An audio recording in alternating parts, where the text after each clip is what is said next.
বিষ্ণুই বলেন জাহান্নামের সবচাইতে হালকা আযাব হলো ওই ব্যক্তির আযাব যার পায়ে দুটো জাহান্নামের আগুনের জোতা পুড়িয়ে দেয়া হবে।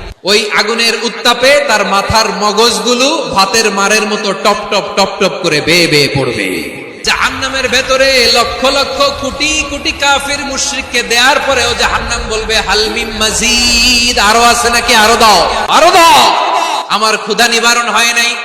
জাহান্নামে তো উত্তপ্ত হবে, জ্বলন্ত হবে, ভয়ঙ্কর হবে। জাহান্নামের এক অংশ আরেক অংশকে খেয়ে ফেলবে। আল্লাহু আকবার। ফেরেশতারাও টালমাটাল হয়ে যাবে। জাহান্নামের রক্ষী ফেরেশতারা কি করবে তারা নিজেরাও বুঝতে পারবে না। কোটি কোটি মুশরিক কাফেরদেরকে জাহান্নামে নিক্ষেপ করার পরেও জাহান্নাম ঠান্ডা হবে না, শান্ত হবে না, বলবে হাল মিন মাজিদ, আরো আছে নাকি, আরো দাও। তখন আল্লাহ তাআলার কুদরতি পা জাহান্নামের ভিতরে ঢুকিয়ে দিবেন। দেওয়ার সাথে সাথে জাহান্নাম থেকে আওয়াজ আসবে কত কত বিইজ্জাতিকা বিকারামিকা, আল্লাহ আপনার ইজ্জতের কসম, যথেষ্ট হয়েছে, এনাফ এনাফ, আর লাগবে না। সুবহানাল্লাহ বল।